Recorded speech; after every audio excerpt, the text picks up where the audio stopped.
A very good evening to you all. Once Henry David said, goodness is the only investment which never fails. Actually, how can we support to make our world a better place? How can we add a positive value to our society? Yes, we know you had this problem and you have put your fullest effort to make this world a better place.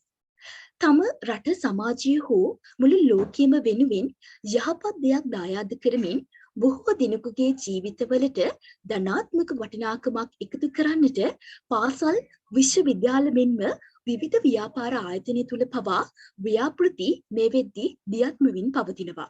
ඉතින් යම් පුද්ගලයෙකුගේ හෝ පුද්ගල කණ්ඩායමක යහපත වෙනුවෙන් ඔබ සිදු කළ එවැනි ව්‍යාපෘති ඇගයීමට JESA වේදිකාව තුළ බෙස්ට් CSR සම්මානය මෙවරත් සූදානම්.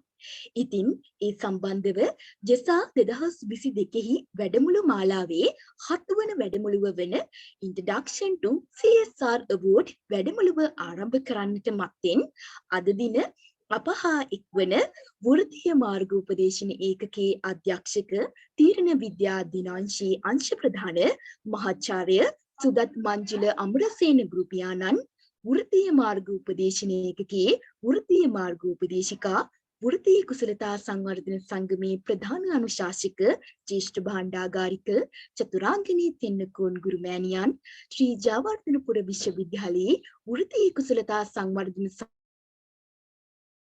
සංගමේ විධායක මණ්ඩලයේ ඇතුළු සමාජික සමාජිකාවන් ඇතුළු ඔබ සියලුම දෙනාම ඉතාමත් ගෞරවයෙන් මේ අවස්ථාව වෙනුවෙන් පිළිගනු ලබනවා. ඒ වගේම අද වැඩමුළුවේදී CSR Award පිළිබඳව අපව දැනුවත් කිරීමට අප වෙනුවෙන් එකතු වන ශ්‍රී ජයවර්ධනපුර විශ්වවිද්‍යාලයේ කළමනාකරණ අධ්‍යයන හා වාණිජ්‍ය විද්‍යාපීඨයේ ව්‍යාපාර ආර්ථික විද්‍යා දිනාංශයේ ජ්‍යෙෂ්ඨ කතිකාචාර්ය ආචාර්ය ජනක ප්‍රනාන්දු ගුරුපියාණන්වත් ඉතාමත් ආදරයෙන් මේ අවස්ථාව වෙනුවෙන් පිළිගනු ලබනවා. ඉතින් ගෘපියාණනි CSR Award පිළිබඳව මෙම වැඩමුළුව ආරම්භ කරන්නට ඔබට ඉතාමත් ගෞරවයෙන් ආරාධනා කර සිටිනවා මෙතෙන් සිට.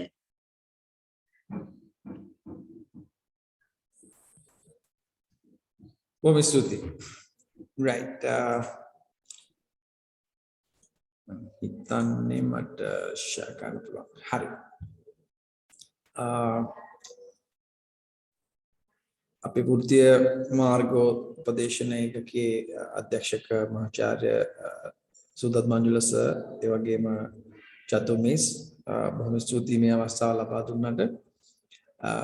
අපි CSR project award එක ගැන දැනුවත් කිරීම සඳහා වාර්ෂිකව මෙම වැඩමුළුව සංවිධානය කරන මම හිතනවා මාව උගලන්ට ඇහෙනවා කියලා. ඔව් සර් පැහැදිලිව ඇහෙනවා. හරි.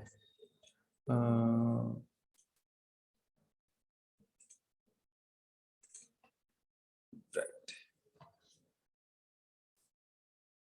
Okay. එතකොට මේ CSR project award එක ගැන 2022 වෙන්න ඕන නේද? 2022 මෙතන වෙනස් වෙන්න ඕනේ. අපි කතා කරන්න යන්නේ මේ යටතේ මොන වගේ ව්‍යාපෘතිද අපි සලකා බලන්නේ සහ විශේෂයෙන් ඔබ ව්‍යාපෘතියක් මෙම award එකට ඉදිරිපත් කරාට පස්සේ ඒක අපි ඉවැලුවේට් කරනකොට ඒක තෝරා ගැනීමක් කරනකොට මොන වගේ ක්‍රයිටීරියාද සලකා බලන්න කියන එක. හරිද? එතකොට අද දවසේ මේ වැඩසටහන මම මුලින්ම ඉංග්‍රීසි මාධ්‍යයෙන් කරනවා. ඊට පස්සේ නැවතත් කොහොම කෙටියෙන් මම සිංහලෙන් පැහැදිලි කරන්නම්. ඉංග්‍රීසි මාධ්‍යයෙන් මම මොනවද කිව්වේ කියන එක. භාෂා දෙකෙන්ම අපි උත්සාහ කරනවා මෙම සාකච්ඡාව කරගෙන යන්න. විනාඩිය දෙන්න.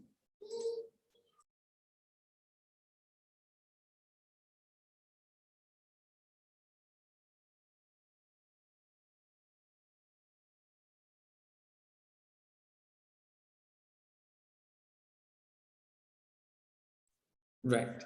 එතකොට උගලන්ට මේ සාකච්ඡාව සඳහා අවසානයේදී අපි ප්‍රශ්න ඇසීමට අවස්ථාවක් ලබා දෙනවා. එතනදී භාෂා දෙකෙන්ම ඔබට ප්‍රශ්න අහන්න පුළුවන්. right. So this session is to introduce CSR Award, Project Award 2022. And every year we do this workshop, conduct this workshop before we start the calling application. This is important because sometimes you do a lot of good things and expect that you will get the award, but sometimes you might be frustrated saying we did a very good project, but our effort was not evaluated properly, or we were not awarded. That may be because of the misunderstanding with you and us, because we have set some criteria to evaluate the CSR projects, right? So that is the reason to have this workshop, introduce the CSR award to all the participants. So you should be able to go through these criteria and prepare your report accordingly, right? So first I'm explaining in English and then I'm going to explain in Sinhala, okay? But if you have any questions, maybe you can direct your question to our organizers as a text message when I do the presentation. But at the end of the presentation, I allow you to ask questions. Okay, so I'm Chanaka Fernando from Business Economics Department, and these are the questions I got from our organizers, right? What is corporate social responsibility awards, and a brief introduction to that, and what are the criteria and the categories that are qualified for this award, and then the observations based on last 3 years experiences. This is, I think, our 4th year, if I'm correct, 3rd or 4th year. So we are continuously doing this. So my experiences on this, the message, right? So these are the things I'm going to address, but basically I'm going to talk about this CSR project.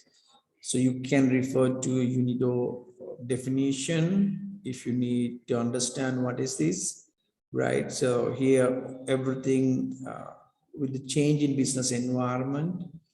Now, many corporations, they think they as a corporate citizen, right? So this the responsibility of these corporate citizens are termed as corporate social responsibility, right? So it's a management concept where companies integrate social and environmental concerns in their business operations and interactions with their stakeholders. So every company trying to, these days they are trying to introduce themselves as very, good corporate citizens, and to showcase that they're doing ethical businesses and all. So this is a part of that. Now, our situation is different. We are a university, academic institute, and representing University of Sri Jayewardenepura, most of the time our students organize in different ways and they conduct CSR projects, right? And sometimes these CSR projects are conducted as a part of the evaluation of a subject, right? Now, when you do a subject as a part of your continuous assignment or continuous assessment, you might get an assignment or project to implement as a group, right? So there are so many projects like that. And the other thing, there are organized groups, voluntary groups, clubs. For instance, we have CSDC and Leo Club, Road Track, and Gavel Club, ISEC. So many, student-based organizations are operating in Jayewardenepura University. So they also implement certain projects. There are not formally organized, but when you do a project, you work as a team, and sometime in that way you do projects. So the first thing, if we consider types of projects that are qualified for the CSR project award, is the projects that are implemented on voluntary basis. If you implement any project as a part of or partial fulfillment of a subject, that project cannot be considered for this award. That's the first thing, right? And you may introduce or you may implement various projects. So we should be able to clearly identify the scope of the project, right? And we evaluate that particular project for this year award, 2022 award. Okay, so that's the next thing. For instance, let's say you have started a project this year, 2022, but you have not completed it. Still, it's work in progress, right? Incomplete projects. So then we cannot consider that project for the year 2022. But suppose you are going to finish this project at the end of this year or beginning of next year, you can present that project to the next year award. At the same time, if you have done project long time ago, we cannot consider. So there is a time frame. Organizers will give you the exact time frame, the time period that we consider for this year CSR award, right? So that's the second thing. And the third one, you cannot combine different projects into one and claim that as a CSR project, right? In societies, we know you have so many works, right? But if you combine all these so many works, they are from different projects. So you should maybe same club can apply, submit more than one application for their separate projects, right? So these are the conditions and the criteria we are considering here. Okay, three things. Only voluntary projects, time period, it's time bounded, there's a particular time period. And the third one, scope should be clearly defined. You can't amalgamate so many projects into one and claim this is our project. But the same organization, same club can apply more than can submit more than one application, right? So those are the basic criteria. Then once you submit your application, we evaluate it, right? We evaluate. There may be 1 or 2 rounds. You have to do a presentation and you have to submit a report and then do a presentation. So based on your report and presentation, we are going to allocate marks and then finalize the winners. So that's a procedure. And this panel consists of members from different departments and the faculties. So it's not biased at any time. So you don't need to worry that Janagasa is there. Because of that, this is going to award to a project implemented by students in the management faculty. No, it's not, because we have member panel from different, faculties. Even there is no members from some faculties. We are going to have a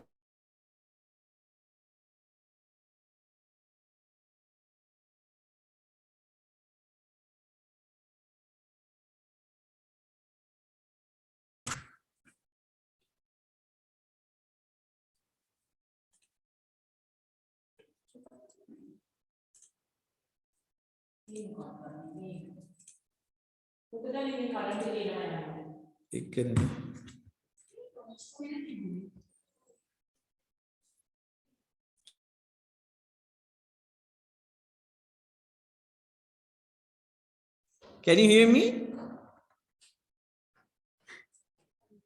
Yes, sir.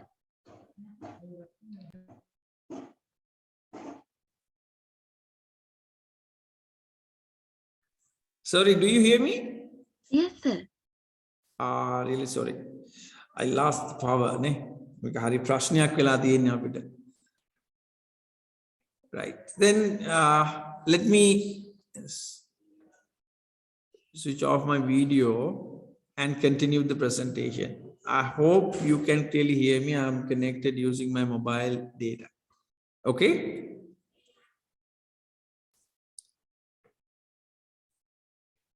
Sure, sir. You can continue. Right. Right. So now we are in the dark. Right. So I think I explained basic criteria. And then I was highlighting the facts that we are going to,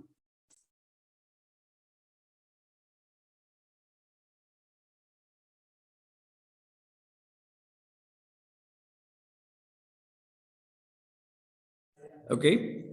And then the evaluation. So we have, we have a very standard set of criteria that we usually consider when we evaluate your work.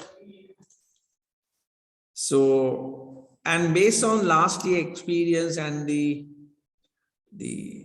request of the organizers and the students, this year we changed the criteria a little bit, right? So basically you get 100 marks and that is allocated in this way. For the purpose of the project, you get 20 marks. Impact of the project, 45%. And cost effectiveness of the project, 20. Sustainability of the project, 10%. Quality of the presentation and reporting, 5%. Right? So this year we decided to allocate some marks for this quality of the presentation and reporting, because sometimes student thinks the award is given simply based on the presentation. That is one thing. And the other thing, some students have done very good projects, but the quality, content, and the impact of the project cannot be recognized from the report they have submitted, because report is not up to the standard. Because of that, we can't get the required information. Then what happened? Finally, you don't get the mark that you are deserved, right? So because of this, what we are going to do this time, we have allocated 5 marks. So this is the allocation of your total marks, right? Purpose of the project, impact of the project, cost effectiveness of the project, sustainability, and quality of the presentation. Okay. I will give you a brief introduction how we are going to allocate these marks for each and every subcategories. For instance, when we allocate 20 marks for the purpose of the project, we consider basically 2 things. Whether this project addresses an urgent need in the society, right? So that's the first thing we are going to consider, right? So there may be certain long, the problems that, have not addressed by the government for long periods, right? And there may be certain urgent needs that arise in the society, right? So if your project have addressed an urgent need and maybe kind of, project the problem that persisted for long period, you will get higher marks for those kind of projects. That is the first aspect of the purpose of the project. In the other aspect, now you have identified, sometimes you have identified an urgent need, But then we check to what extent you have solved that identified problem, right? So in your report, you should be able to show that how you identify the problem. Let's say you are doing a project and the selection of the project doesn't have any rationale, right? You just do it for the sake of you want to do a project. Then we can't allocate marks because we don't know whether there was a real need for the project. So you should be able to show us that you address an urgent or a long, the problem that was not solved for a longer period, right? Because everything should have a reason, method, right? So if you have followed that, you better explain it. Let's say, I will share this experience. Now, we went to, with my students, when we do the project management subject, they're supposed to do a project as a part of the subject. So we went to a school in some in Kalupahana, I guess it's Matugama or Walalavita. And there was a, classroom. It was very, unstable and dangerous to conduct lectures inside it, right? About to collapse, right? So they requested us to construct a classroom for those students, right? So when we look at the situation, it was a very urgent project, right? But when we enter into the school, in front of the school, there was a very big, Buddha's statue, shiny room constructed in front of the, school. It's a very big one, right? Before we address the issue and start the project, I just talked to the principal and asked, now you have an urgent need here, right? Nearly 30 students are studying in a very, risky environment. But when you have that, risky conditions, why did you construct this kind of shiny room, spending your money? That was my question. But what he said, it's not our money. A person from Colombo came and they really wanted to construct the shiny room.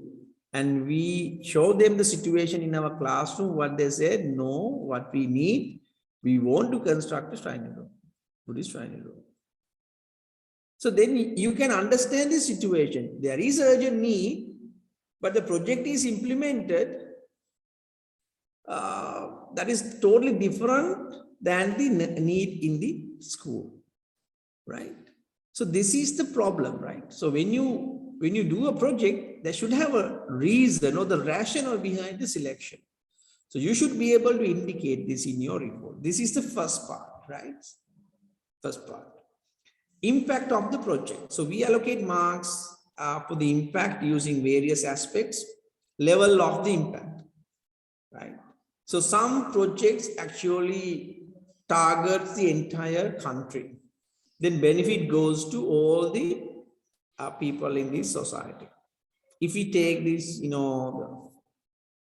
one project implemented by a club to improve, website in the mental hospital or somewhere, right?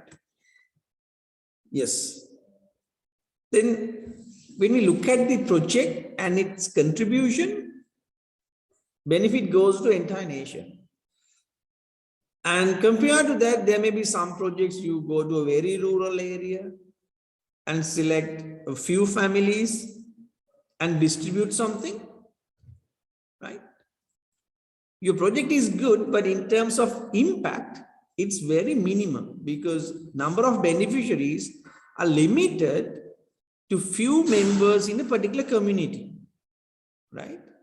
So we consider this when we evaluate the project. And also even when we look at your selection, sometimes the percentage of beneficiaries in the selected geographical area also we consider, right? On the other hand, when we talk about the impact, we really look at the impact of the project on economic activities and social activities. Economic activities and social activities, right? So we allocate more marks actually for economically viable projects. That means if you can create economic impact through your project, but you get marks even it has created a social impact as well, right? So 45 marks we allocate on all these topics. We have 4 subcategories for that, right? Then the next one, cost effectiveness of the project. Okay, cost effectiveness of the project. So this year we decided to allocate marks for the project budget, because last few years our experience is some students, actually the clubs and the groups, spend a lot of money, sometimes more than 1 million budget for the project. And certain projects, when we look at in terms of money invested, 10,000, 15,000 rupees, right? So this year we are going to consider the value of the project, right? Value of the project. The project budget, that means the amount you spend. And then we check the value and the amount you spend. That means market value and the cost. So based on that, if your project has generated a greater value, we allocate more marks. It's something like that. If you look at Sri Lankan government and the projects they are doing, right? Sometime to construct a road, the budget is 1 million, right? Budget is 1 million. But if you look at the real value they have generated, that is much lower than that, right? They actually spend maybe, let's say 500,000. So there is no value addition, because what they have done, constructed 500,000 worth road using 1 million rupee. So that kind of projects are not cost effective, right? So in your case, maybe you do not incur any cost, but maybe your effort, your networking, certain things that you use in the project maybe help to generate a higher value than the cost you incur. For instance, the school project I mentioned, the government budget was 2.5 million. Our students spend only 620,000 rupees. For that, they got different, items from the villages, sand and lab and everything. When we value them, actually the cost was, including direct and indirect, 1.1 million. But the government budget was 2.4 million. So you can see the value created by the project, more than 1.3 million value we have created. So we need that information. What is the amount you spend? What is the value you generated, right? And also we consider whether you have get the, beneficiaries involved in the project. What is their contribution? Why this aspect is necessary? Most of the time, CSR projects, we deliver to communities, and then for the sustainability, we need to create an ownership, right? We can create ownership by bringing their contribution into the project. So we consider those aspects as well. And then the sustainability. Sustainability we evaluate using 2 aspects. One is the quality, right? Maybe you deliver a project or complete a project using very low quality materials, right? You hand over certain materials, and those materials cannot be used because those are not working properly. Or maybe within 1 or 2 days, those are useless, right? So you have to assure, you should have assured the quality of your project. You have to indicate it. Let's say when you give a laptop for a computer lab development project, right? So you can submit or you can hand over very low quality, computer, or maybe you can assure the quality of the computer with warranty certificate and other things. So we consider that one. And then the transferring ownership also important for the sustainability, right? Now, once you deliver or complete the project, there should be some maintenance, operations, right, to continue the project. If it is a computer lab, you need to have a computer instructor, a person or a society to maintain this, right? So what is the mechanism you apply to assure the sustainability, right? Whether you transfer ownership from your club to another one in the local area, or still you manage it, right? We consider those things. Quality of the presentation and reporting, right? This is not whether you are presenting in English or Sinhala. Clarity, whether your report contain all the necessary information and whether your presentation is good enough for us to understand your work. You get 5 marks for that, right? So before moving to questions, let me continue in Sinhala. Right? දැන් අපි අද කතා කරන්නේ CSR projects ගැන. ඒ මොකක්ද කියන එක මම ඉංග්‍රීසියෙන් පැහැදිලි කරා. නමුත් සිංහලෙන් මම හිතන්නේ definition එක අපි විශේෂයෙන් පැහැදිලි කරන්න කාලය ගත යුතුයි කියලා. නමුත් මේ CSR award එකට අපි සලකා බලන ව්‍යාපෘති ගත්තම මම පැහැදිලිවම කියන්න ඕනේ ජයවර්ධනපුර විශ්වවිද්‍යාලය වෙනුවෙන් ශිෂ්‍යයන් ව්‍යාපෘති කරනවා ආකාර දෙකකට. එකක් තමයි ඔවුන්ගේ විෂයානුබද්ධ කොටසක් විදිහට ව්‍යාපෘති කරන්න පුළුවන්. අනිත් එක තමයි විවිධ සමිති සමාගම් හරහා ව්‍යාපෘති කරන්න පුළුවන්. එතකොට මේ සමිති සමාගම් හරහා ස්වේච්ඡාවෙන් කරන ව්‍යාපෘති පමණයි මේ CSR award එකට අපි සලකා බලන්නේ. ඒක තමයි පළවෙනි දේ. දෙවෙනි දේ මේ award එක සඳහා අපි සලකා බලන නිශ්චිත කාල පරිච්ඡේදයක් තියෙනවා. එතකොට මේ වෙනකොට මේ වර්ෂයේ අපි award එක දෙන දිනේ වෙනකොට ඉවර වෙලා නැති ව්‍යාපෘති මේ වර්ෂයට අපි සලකා බලන්නේ නැහැ. නමුත් ඒක ඉදිරි වර්ෂයට ඔබට සලකා බැලීම සඳහා මේ ඉදිරිපත් කරන්න පුළුවන්, ආයෝජන කරන්න පුළුවන්. ඒ වගේම හුඟ කාලයකට කලින් ආරම්භ කරලා ඉවර වෙච්ච ව්‍යාපෘති අපි මේ වර්ෂය සඳහා සලකා බලන්නේ නැහැ. කාලයක් තියෙනවා. අනිත් එක තමයි ව්‍යාපෘතියක් කිව්වම ඒක නිශ්චිත වෙන්න ඕනේ. ඒක නිශ්චිත ස්කෝප් එකක් තියෙන්න ඕනේ. ඒ නිසා යම් කිසි සමාජයක් සමිතියක් මගින් වර්ෂය තුල කරන ලද සියලුම ව්‍යාපෘති සඳහා එක රිපෝට් එකක් හදලා බාර දුන්නා කියලා ඒක අපිට ව්‍යාපෘතියක් විදිහට සලකන්න බෑ.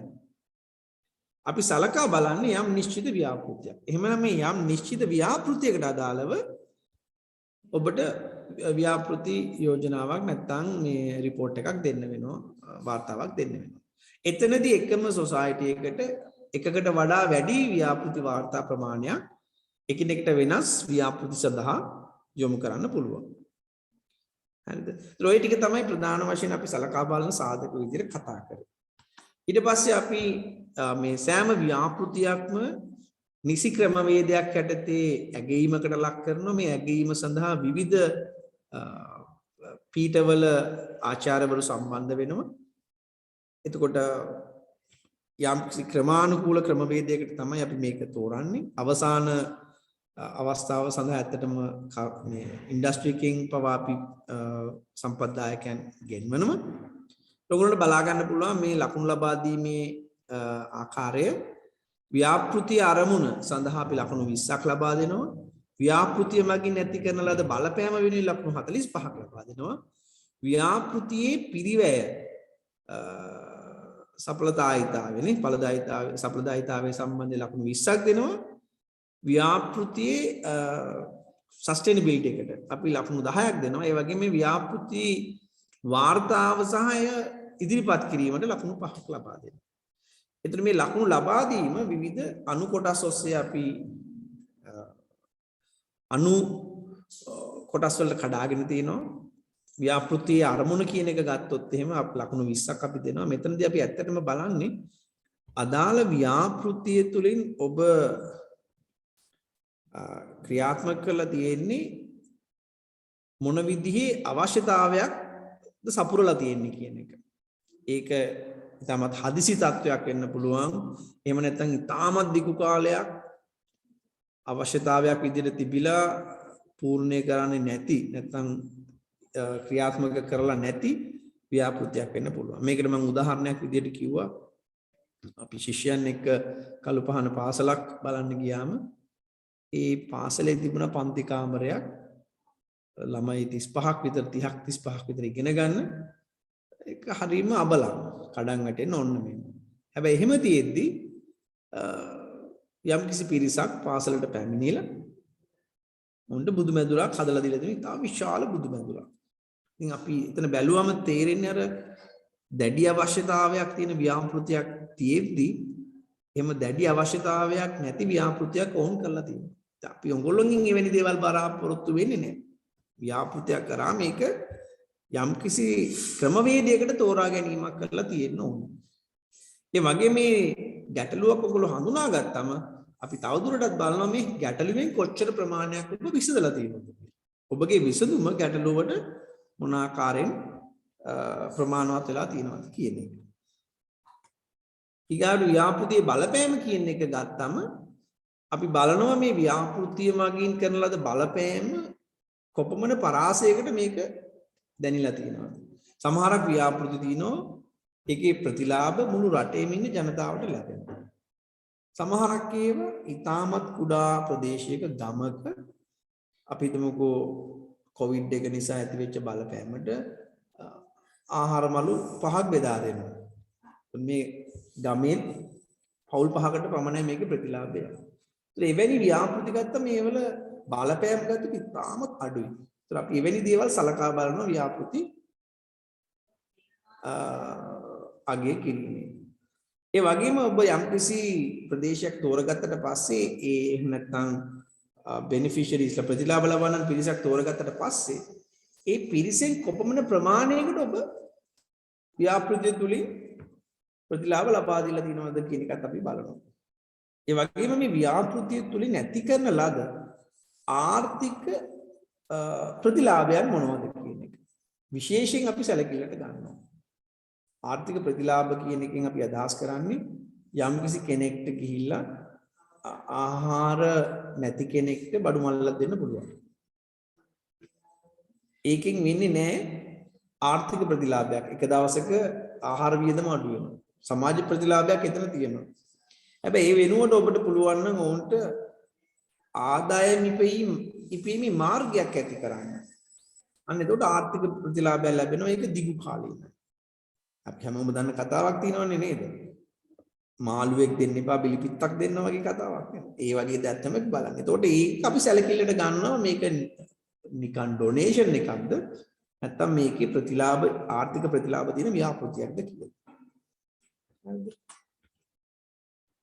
එතකොට පිරිවැය සම්බන්ධයෙන් අපි ඉස්සෙල්ලාම බලනවා මේ සඳහා ඔබ දාලා තියෙන පිරිවැය කොච්චරද? කියන්නේ බජට් එක. රුපියල් 10000න් ප්‍රොජෙක්ට් කරපුවා තියෙන්නත් පුළුවන්. මිලියනයකට වැඩි වියදම් කරලා කරන ප්‍රොජෙක්ට්ස් තියෙන්න පුළුවන්. අපි මේ වැඩි අගයක් ඔබ වැඩි අගයක ඉහළ අගයක ව්‍යාපෘති කරනවා නම් එවැනි දේවල් සඳහා වැඩි ලකුණු ප්‍රමාණයක් ලබා දෙන්න තීරණය කරනවා. ඒ වගේම ඔබ වියදම් කරන මුදල සහ ඔබ විසින් ජනනය කරන ලද අගයනේ ව්‍යාපෘති අගය අතර වෙනස අපි සැලකිල්ලට ගන්නවා. රුපියල් 10000ක් වියදම් කරලා රුපියල් ලක්ෂයක අගය එකතු කිරීමක් ඔබට කරන්න පුළුවන් නම් ඒක හොඳයි. ලක්ෂ 10ක් වියදම් කරලා ඔබ ලබා දෙන නිමවුම මේ වටිනාකම ලක්ෂ 8ක් වගේ න 5 ලක්ෂ වගේ න රජයේ ව්‍යාපෘති වගේ. එවැනි දෙයක් ව්‍යාපෘතියක් ඇත්තටම cost effective නැහැ. ඒ වගේම වැදගත් දේ තමයි ඔබ ව්‍යාපෘතිය සඳහා ප්‍රතිලාභ ලබන්නන්ගේ දායකත්වය කිනම් හෝ ආකාරයකින් ලබාගෙන තියෙනවද නැද්ද කියන එක. ලබාගෙන තියෙනවා නම් අපි ඒ සඳහා යම්කිසි ලකුණු ප්‍රමාණයක් ලබා දෙනවා. ඒකට හේතුව තමයි මේ CSR projects වලින් ලැබෙන ප්‍රතිලාභ බොහෝ විට ලැබෙන්නේ අදාළ ප්‍රජාවට. එතකොට එතනින් එහාට මේ ව්‍යාපෘතිය ක්‍රියාත්මක වෙන්න නම් මේ ප්‍රජාවට දැනෙන්න ඕනේ මේ ව්‍යාපෘතිය අපේ දෙයක් කියලා. කියන ඕනර්ෂිප් එකක් බිල්ඩ් අප් වෙනවා. ඒ ඕනර්ෂිප් එක බිල්ඩ් අප් වෙන්නේ මගේ කියන එක දැනෙන්නේ අපේ සම්පත් ඒ සඳහා යොදවලා තියෙනවා නම් විතරයි. ඒ නිසා තමයි ප්‍රතිලාභ ලබන්නන්ගේ සම්පත් අපි මේ ව්‍යාපෘති සඳහා යොදාගත යුත්තේ. ඒ වගේම තිරසාර භාවය සම්බන්ධයෙන් ගත්තොත් එහෙම ව්‍යාපෘතියේ එක දෙආකාරයකට අපි බලනවා ව්‍යාපෘතිය නිම කිරීමේදී යොදා ගන්නා ලද ද්‍රව්‍යවල ගුණත්වය. ඉහළ ගුණත්වයක් සහිත යෙදවුම ඔබ භාවිතා කරලා තියෙනවා නම් ඒ කියන්නේ ව්‍යාපෘතිය දිගු කාලයක් ව්‍යාපෘතියේ ප්‍රතිලාභ දිගු කාලයක් ලැබෙන්න පුළුවන්. ඒ වගේම ව්‍යාපෘතිය ඉවරුණාට පස්සේ මේක දිගටම ක්‍රියාත්මක වෙන්නේ කොහොමද කියන එක සම්බන්ධයෙන් පැහැදිලි සැලැස්මක් ඔබ ඉදිරිපත් කරලා තියෙන්න ඕනේ. මොකද නැත්තම් වෙන්නේ ඔබ ගමකට ගිහිල්ලා ව්‍යාපෘතියක් කරලා එනවා එතනින් එහාට එක දිගටම ක්‍රියාත්මක වෙන්නේ නැහැ. එවැනි අවස්ථාවකදී අපි දකිනවා සම්පත් අපතේ යාමක්. එහෙනම් ඒ සඳහා ඔබගේ ක්‍රියාමාර්ගයත් අපි ඇගීමට ලක් කරනවා. ඒ වගේම අවසාන වශයෙන් ඔබ ඉදිරිපත් කරන වාර්තාව සහ ඔබය ඉදිරිපත් කරන ආකාරය සඳහා ලකුණු 5ක් ලබා දෙනවා. මෙතනදී ලැන්ග්වේජ් එකට නෙමෙයි ලකුණු දෙන්නේ සිංහලෙන් හෝ ඉංග්‍රීසියෙන් ඔබට කරන්න පුළුවන් ප්‍රසන්ටේෂන් එක. හැබැයි රිපෝට් එක ගත්තම නිවැරදිව පැහැදිලිව තමන්ගේ කරුණු ඉදිරිපත් කළා තියෙන්න ඕනේ. ප්‍රසන්ටේෂන් එක ගත්තත් ඒක පැහැදිලි වෙන්න ඕනේ. ඔය සඳහා තමයි අපි ලකුණු ලබා දෙන්නේ. Now I have done the presentation both in Sinhala and English. Now I can take your questions. Right.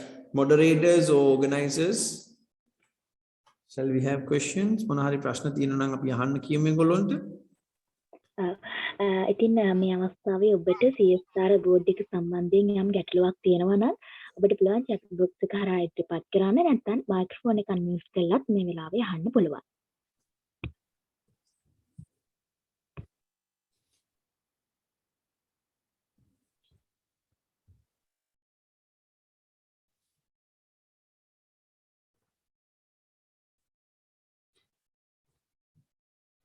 අධික අන්ධකාරයක මේ ඇස් දෙකට අමාරුවෙන් මම මේ ප්‍රසන්ටේෂන් එක කරන්නේ.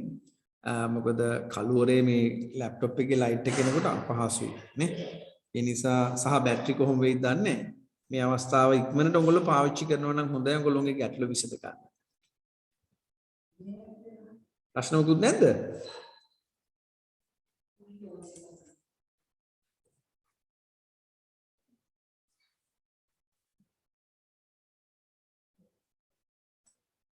corporate world එකේ CSR පිළිබඳව මේ වෙනකොට තියෙන උනන්දුව සහ මේ ව්‍යාපෘති හරහා අපිට ඉන්ඩස්ට්‍රි එකට අපි යනකොට අපි කරන ප්‍රොජෙක්ට් පිළිබඳව යාළුවාගේ තියෙන පිළිගැනීම කොයි වගේද? හොඳ ප්‍රශ්නයක් නුවණි.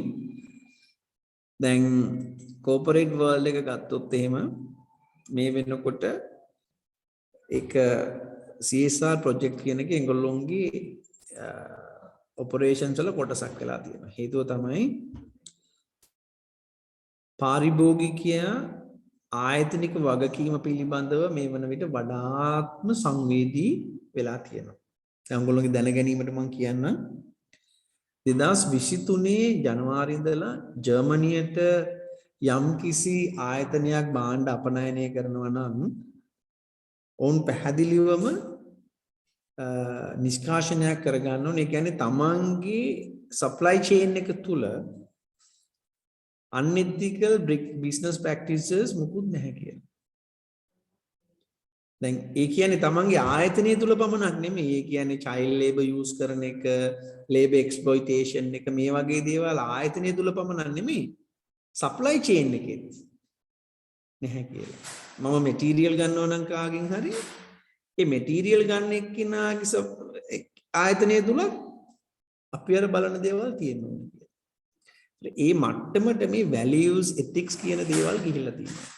ඒ නිසා සෑම ආයතනයක්ම මේ CSR project සම්බන්ධයෙන් ඉතාමත්ම ධනාත්මක විදිහට තමයි බලන්නේ.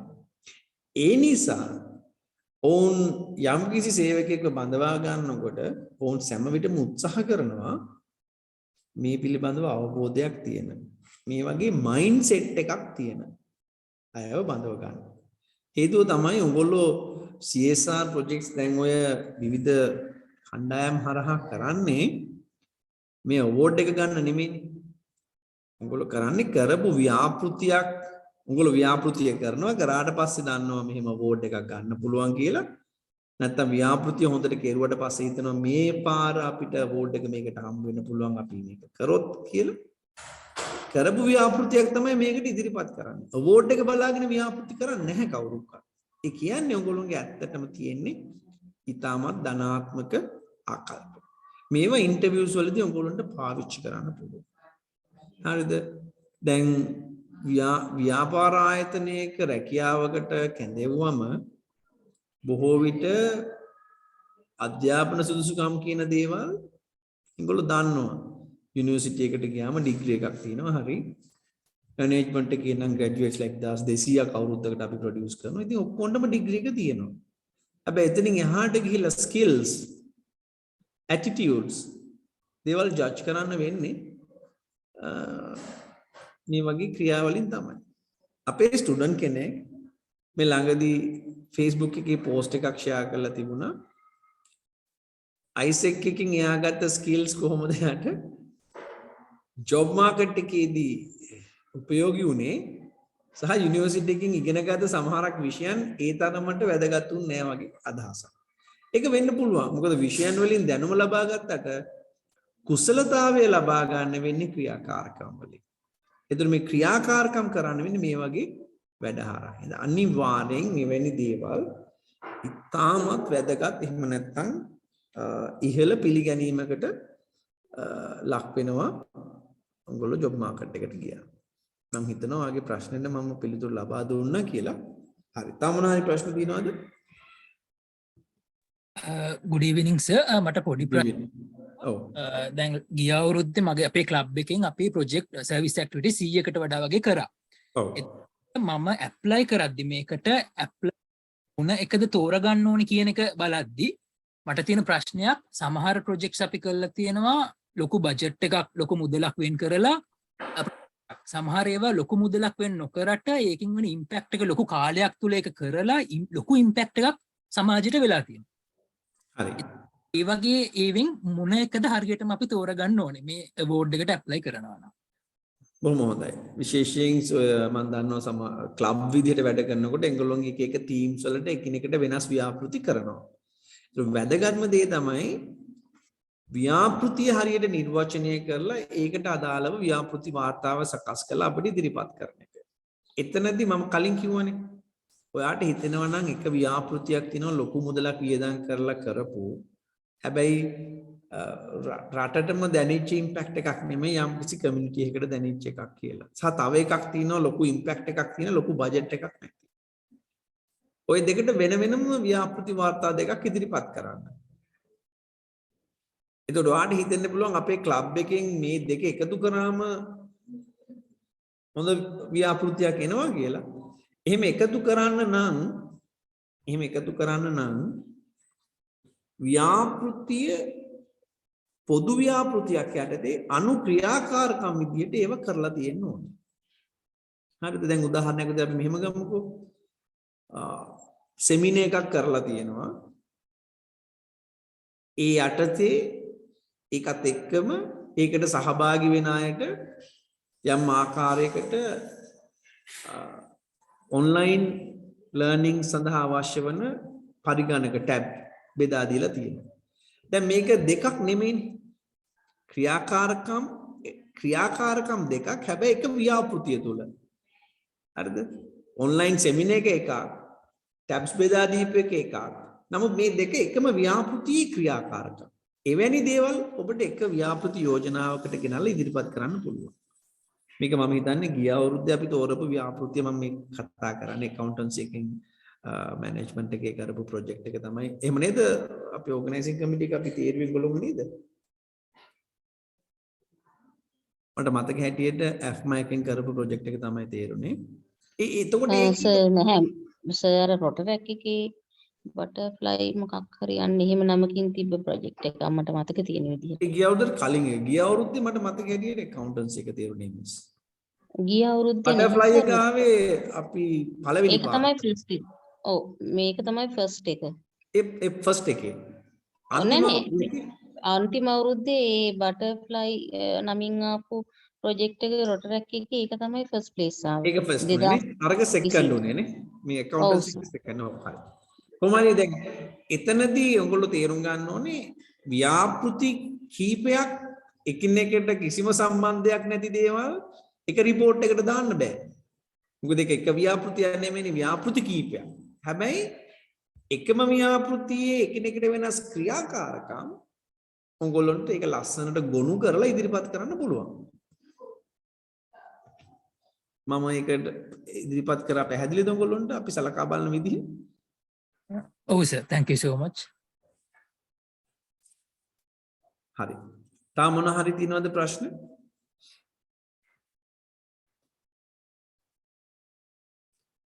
සහ වැදගත්ම දේ තමයි තමන්ගේ වාර්තාව ඉදිරිපත් කරනකොට අවෝඩ් එකකට දාන්නේ. ඒතකොට අවෝඩ් එකේ ක්‍රයිටීරියා ඔයගොල්ලන්ට දීලා තියෙනවනේ. ඒ පිළිවෙලට ඒවා පැහැදිලි වෙන විදිහට රිපෝට් එක හදන්න. එතකොට අපිට සාධාරණව ඉවැලුවේට් කරන්න පුළුවන්. ගිය අවුරුද්දේ අපිට වෙච්ච දෙයක් තමයි අපි දැන් රිපෝට් එක බැලුවම කියලා නැති දේවල් ප්‍රසන්ටේෂන් එකේ නිකන් යන්තම් කියාගෙන යනවා. මෙහෙම දේකුත් කරා කියලා. බැලුවම ඒක තමයි ඇත්තටම වැඩිම ඉම්පැක්ට් එකක් වෙලා තියෙන ක්‍රියාකාරකම. හරිද? එතකොට ඒක නිවැරදිව වාර්තාව තුළ ප්‍රසන්ට් කරලා නැහැ. අපිට ලකුණු දෙනකොට ගැටලු මතුවෙනවා. මොකද දැන් ප්‍රසන්ටේෂන් එකේදී කියනවා හැබැයි ඒකට ඕනේ එවිඩන්ස් රිපෝට් එකේ නේ. එතකොට අපිට ගැටලුවක් තියෙනවා නේ එහෙම දෙයක් කරලා තියෙනවද නැද්ද කියලා. සාධක නැහැනේ. ඒ අනිත් ගැටලුව. අනිත් එක තමයි හැම ඔයගොල්ලෝ ඉදිරිපත් කරන හැම කරුණකට අදාළවම අපිට එවිඩන්ස් තියෙන්න ඕනේ. එවිඩන්ස් තියෙන්න ඕනේ. right? ගම්මයාගේ දායකත්වයේ ගත්තා කිව්වම ෆොටෝස් කීපයක්ගේ ෆොටෝස් වගේ දේවල් පාවිච්චි කරන්න ඕනේ. ඒගොල්ලෝ වැඩ කරනවා ඒ වගේ දේවල්. කොස්ට් එකට වැඩි වැලියු එකක් ජෙනරේට් කරා කිව්වම ගිය බජට් එක අපිට ඕනේ. මෙන්න මේ ලයින් අයිටම්ස් වලින් අපිට මෙච්චර කොස්ට් එකක් ගියා. මේක වැලියු කරාම මෙන්න මෙච්චර වැලියු එකක් එනවා. ඒ ইনফර්මේෂන් අපිට ඕනේ. එතකොට අපිට නිවැරදිව ලකුණු ලබා දෙන්න පුළුවන්. හරි. තා මොන හරි ගැටලු ලොකුවට නැත්නම් අපි පැයක් අරගෙන තිනවා දැන් 8යි වෙලාව. මම දන්නේ අනිතට තාමත් 60ක් විතර ඉන්නවද? 65ක් ඉන්නවා මෙතන ඔක්කොම. තා ප්‍රශ්න තියෙනවා නම් අහන්න නේ. නේද චතු මිස්? ඉවරුනාට පස්සේ කියන්නේ නැතුව අපේ එක තේරුවේ අපි හරියට ප්‍රසන්ට් කරපු නැති නිසා කියන්නේ නැතුව දැන් අහන්න.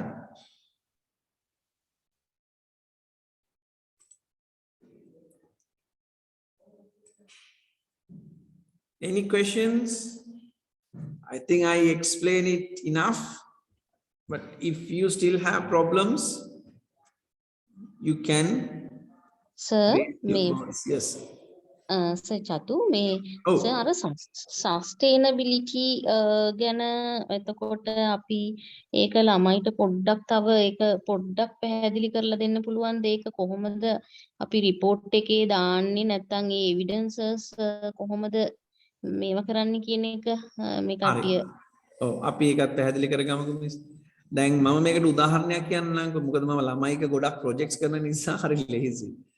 ඉස්සර අපේ කැම්පස් එකේ තිබුණා නැට් කියලා එකක්, නිව් ආර්ට් තියටර් කියලා හෝල් එකක්. දැන් ඒක කඩලා එතන තමයි සයන්ස් බිල්ඩින් එක හදලා තියෙන්නේ. මම මේ කතා කරන්නේ 2010 විතර, 9-10 විතර. ඉතින් ළමයි ඒ දවස්වල ඒකේ සවුන්ඩ් සිස්ටම් එකක් තිබුණ නැහැ. ළමයි ප්‍රොජෙක්ට් එකක් කරා මේකට සවුන්ඩ් සිස්ටම් එකක් හදාන්න.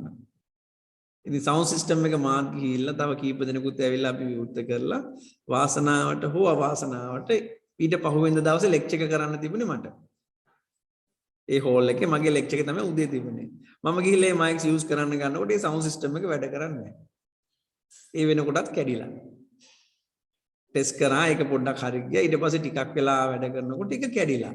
බලනකොට මේ මැටීරියල්ස් වල කිසිම ක්වොලිටි එකක් නැහැ. දැන් සස්ටේනබිලිටි එකක් මේ ප්‍රොජෙක්ට් එකේ තියෙනවා. වියදම් කරලා ටයිම් එක කොස්ට් එක ඊගාවට එෆර්ට් එක ඔක්කොම දාලා ප්‍රොජෙක්ට් එක කරලා ඉවර කරා. ප්‍රොජෙක්ට් එක එතනින් එහාට යන්න වෙන්නේ නැහැ. සති දෙකක් විතර යනකොට කෑලි ගලවලා අයින් කරන්න වෙනවා.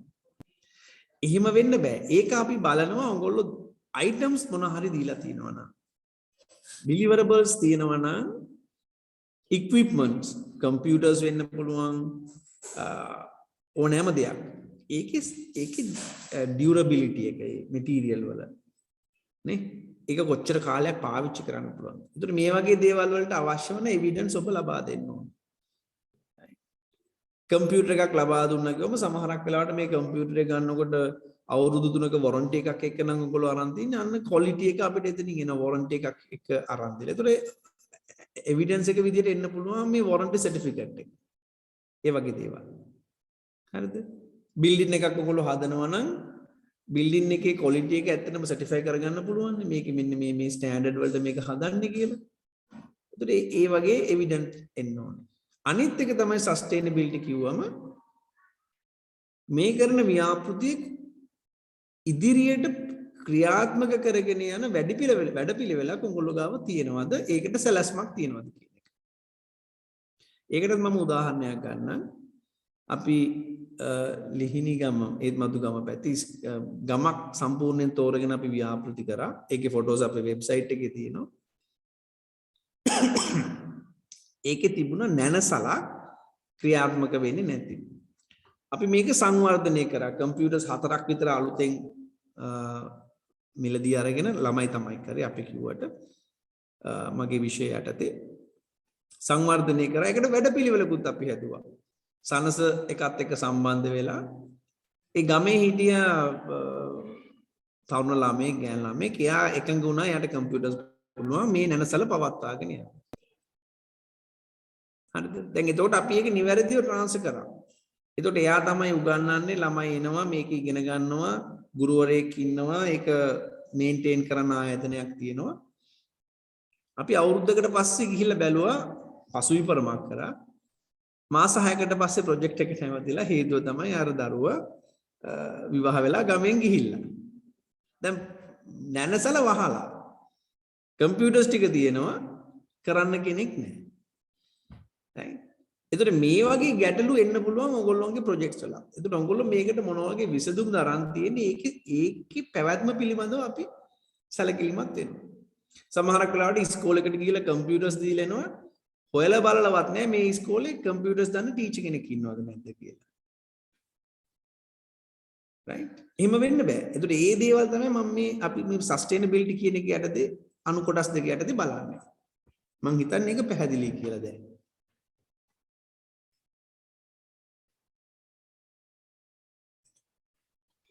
ඔව් සර් thank you. ඒ වගේම තමයි ඔයගොල්ලෝ වාර්තාවක් ඉදිරිපත් කරනකොට ඔයගොල්ලෝ පොඩ්ඩක් හිතන්න මේක අවෝඩ් එකට දාන්න අවශ්‍ය මට්ටමේ ව්‍යාපෘතියක්ද කියලා. ඒක ගැන සෙල්ෆ් ඇසෙස්මන්ට් එකක් ඔයගොල්ලන්ට තියෙන්න ඕනේ. මම දන්නේ නැහැ දැන් එක ක්ලබ් එකකින් අර අපේ දරුවෙක් කිව්වා ඇක්ටිවිටි 100ක් විතර කරලා තිනවා කියලා. 100ටම රිපෝට් හදන්න එපා. හදලා මෙතන කිව්වට පස්සේ අමාරුයිනේ අපිට තෝරගන්න.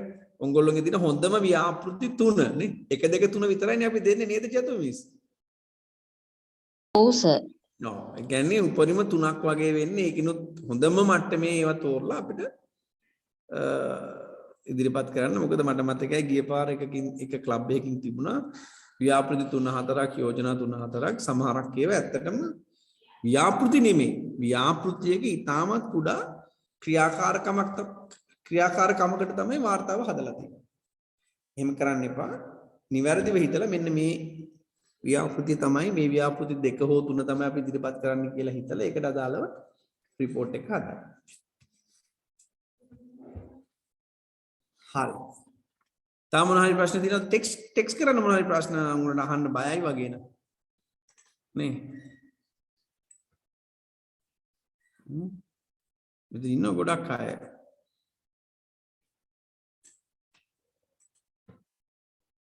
ප්‍රශ්න මොකුත් නැත්නම් අපිට සෙෂන් එක ඉවර කරන්න පුළුවන් නේ චතුන් මිස්. ඔව් සර් මමත් කරන්න නැතු ඉන්නේ මේ ඇත්තටම මම මේ අවස්ථාව වෘත්තීය මාර්ගෝපදේශකගේ වෙනුවෙන් නොත් ඒ වගේම ජෙසා ව්‍යාපෘතිය සංවිධානය කරන වෘත්තීය කුසලතා සංවර්ධන සංගමය වෙනුවෙනුත් අපේ ජනක සර් ඇත්තටම දැන් අවුරුදු මං හිතන්නේ CSR award එක අපි අඳුන්ලා දීලා අවුරුදු 5ක් විතර කන්ටිනියු කියන්නේ අඛණ්ඩව ජනක සර්ගේ සම්බන්ධතාවය හා දායකත්වයේ ඇතර මේ award එක ඉන්ට්‍රොඩියුස් කරන වෙලාවේ මේ ක්‍රයිටීරියා හදන තැන ඉඳලම අපිට ගොඩාක් සහයෝගය දුන්නා. ඒ නිසා මම ඇත්තටම මේ අවස්ථාව සර්ට ස්තුතිවන්ත වෙන්න යොදා ගන්නවා. ඉතින් thank you sir. අපේ ඉදිරියටත් මේ සහයෝගය මේ විදිහටම ලබා දෙන්න කියලා ඉල්ලීමකුත් කරමි. Thanks. Good night. Thank you miss. Thank you very much. Thank you students who organized this. We have a very good participation. So thank you very much and keep your good works. And I have a final message. Don't get discouraged if you don't get this award, because when you do a project, anyway, you already have, awarded because you have done something good to the society, and definitely you will get a benefit for the work you have done. So do your best. All projects are good, but here we try to select 3 just to give a award. That doesn't mean the projects we have not selected are not good. එනිසා අපි හැමතිස්සෙම කියනවා project එක අපි සමහරක් වෙලාවට ප්‍රශ්න අහනකොට ළමයි ඩිස්කරේජ් වෙනවා අපි ප්‍රොජෙක්ට්ස් කරලා මෙච්චර ප්‍රශ්න වලට උත්තර දෙන්න ඕනද කියලා. That is just to extract your information. So don't get discouraged if you don't get the award this year, and you can see what are the items missing in your project and correct it in the next year or next round and apply, right? So whether you get this award or not, please continue your good works. That's my request. Thank you very much. ඔව් ඉතින් ධනාත්මක වටිනාකම් සමාජය වෙනුවෙන් දායාද කිරීමට කැපවන ඔබට ජෙසා වේදිකාව මත ලැබෙන බොහෝ දෑ පිළිබඳව මෙන්ම එවන් මහඟු කර්තව්‍යයන් සඳහා අනාගතයේදී දිනක කැපවීමට බලාපොරොත්තු වන ඔබට එවන් ව්‍යාපෘති සඳහා යොමු වන්නේ කෙසේද යන්න පිළිබඳව අද වැඩසටහන තුළින් නිවැරදි මාර්ගෝපදේශනයක් ලැබෙන්න ඇති බවට මා විශ්වාස කරනවා. ඉතින් නැවත වරක් දහසකුත් රාජකාරි මැදේ මේ අවස්ථාවට සහභාගී වෙමින් අපව දැනුවත් කළ ආදරණීය ආචාර්ය ජනක ප්‍රනාන්දු ගුරුපියාණන්ට මගේ හැටපිරි ස්තුතිය මම මේ මොහොතේ පුද කර සිටිනවා.